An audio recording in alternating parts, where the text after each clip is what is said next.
Tinalian ko nga yung kahoy ng nyug tapos kumuha na po ako ng talong para naman iulam ko ngayon. At tara, samahan niyo ako. Let's go! So ayun na nga guys, for today's video ay nangingiba naman yung panahon ngayon. Habang nakaupo nga ako dyan, nag-edit muna ako ng mga video para naman mamaya pag voice over ko. Para diretso na pong mag voice over. Medyo malakas nga ang hangin dito kaya naman namulot na lang talaga ako sa mga nilipad ng hangin. Hindi ko alam kung may bagyo ba ngayon or wala. Nagulat na lang talaga ako na biglang lumipad yung mga cellophane, karton, at kahit upuan at mineral na may tubig ay tinangay na rin ng hangin. At tignan niyo naman sa pinakadulo, medyo paulan na talaga at tignan niyo naman pagkalaunan ay umulan na nga. Pero pagdating naman ng hapon ay ito siya.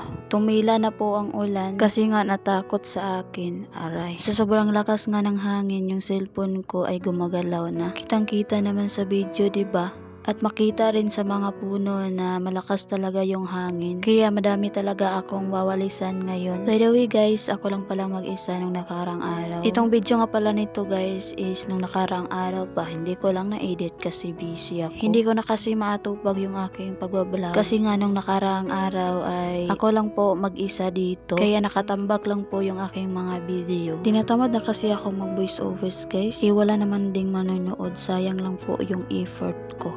At makalipas nga ng ilang minuto may nakita nga ako ditong kahoy. Kahoy ng lubi na binunot ko na lang po yung isang sanga kasi malalaglag lang naman yun. At ganyan ko nga pala para naman talian ko po yan ng pantali. Para naman pagdating ng mga basurero ay masali yan. Diba sa atin ay pwede yan kahoyin pero dito hindi. Gasol kasi sila dito kaya naman hindi talaga kami gumagamit ng ganyan. Kung sa amin pa to ay talagang panggatong na namin to. Kasi sayang naman kasi kapag itapon mo. Kaya patuyuin na lang para naman sa susunod may magagamit ka. At makalipas nga ng ilang minuto tapos na po ako sa pag-ipon-ipon ng mga kahoy. Kaya naman kumuha na po ako ng pantali kasi itatali ko nga. Yung mga tangkay-tangkay nga pala niya ay tinali ko muna. Para naman po hindi sagabal. At saka ko naman siya tinalian ng pantali. Inuna ko lang talagang itali yung mga tangkay-tangkay niya para naman hindi gasagabal. At ayun na nga, tinalian ko na nga at nagputol na nga ako dyan. Yung magkasya lang sa aking ginagawa. Maayos talaga yung pagkakatali ko dyan kasi kapag hindi mo inayos yan ay matatanggal lang. Pasensya na nga pala kayo sa aking hitsura ngayon. Hindi ko na kasi maalagaan yung aking sarili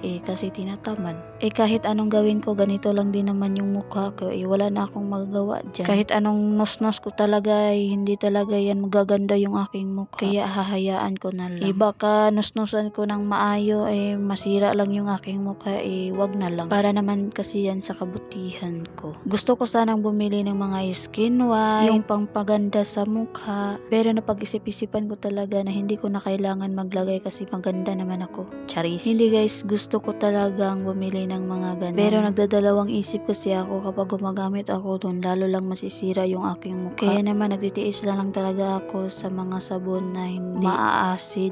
Charis. At saka gumamit rin ako ng cream yung papa-smooth sa mukha mo. Charis. At makalipas nga ng ilang minuto, tapos na rin po ako sa aking ginagawa. Kaya naman, kinuha ko na yung aking mga kagamitan. At dyan ko na lang pala nilagay yung kahoy kasi Friday pa manguha yung mga basurero. At dito na nga, nanguha na nga ako ng talong kasi nga may mga matatanda na dito. Kung hindi mo kasi yan kunin, baka naman ay hindi na yan makain, isayang naman. Medyo madami-dami pala tong bunga ng talong dito, no? Kaya naman masaya talagang tignan. At dito nga banda ay nakakuha ako ng 2 talong. At lumapit na rin po ako sa kabilang talungan.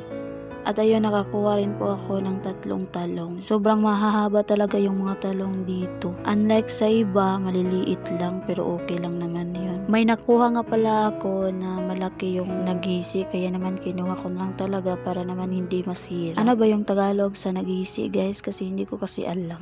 Nakalimutan ko. Ganito pala kalalaki yung aking pinanguha at kinuha ko na rin po yan kasi nga kung hindi mo yan kukunin ay magulang na. Dumiretso na nga ako sa kusina kasi nga ilalagay ko muna dito bago ko ilagay sa ref. Kumuha nga pala ako ng isa kasi aking lulutuin ngayon. Isa lang pala yung aking lulutuin ngayon kasi ako lang naman dito. Ang gagawin ko nga pala dyan ay pipirituhin ko kasi masarap talaga kapag piniprito mo. Ginanyan ko pala yung paghiwa para naman ay hindi masyadong mahahaba. Nililiit ko pala yung pag-slice dyan para naman mas madaling maluto. Konti lang naman yung aking ilalagay na oil. Kaya naman medyo nililiitan ko talaga. Mamayang gabi ko nga pala yan lulutuin kasi nga umaga pa ngayon. Yung makikita pa yung araw. Kaya gabi ko na lang po yan lulutuin para naman hindi ako makita. Agay. At pagkatapos ko nga maggayat dyan, nilagyan ko nga pala ng tubig para naman hindi siya mag-brown. Ganito kasi yung ginagawa ng kasama ko dito. Palagyan niya ng tubig para naman hindi siya mag-brown. At hindi siya mag-brown ba at makalipas nga ng ilang oras ay nagluto na rin po ako. At ito nga yung ulam ko. May natira pa nga ako ng noodles. Kaya isinali ko na rin po yung noodles. May ibang ulam nga pala ako dito pero hindi ko na lang kinain. Kasi nga ay nakikrave ako ng talong at noodles. Sa Sibmore ko nga pala yan nabili yung noodles kaya naman mura lang. Nabili ko nga pala yan ng 12 pieces or 11. Dito ka sa may tindahan ay tag 15 na. Kaya kung gusto mong makatipid ay pupunta ka talaga sa market para naman makatipid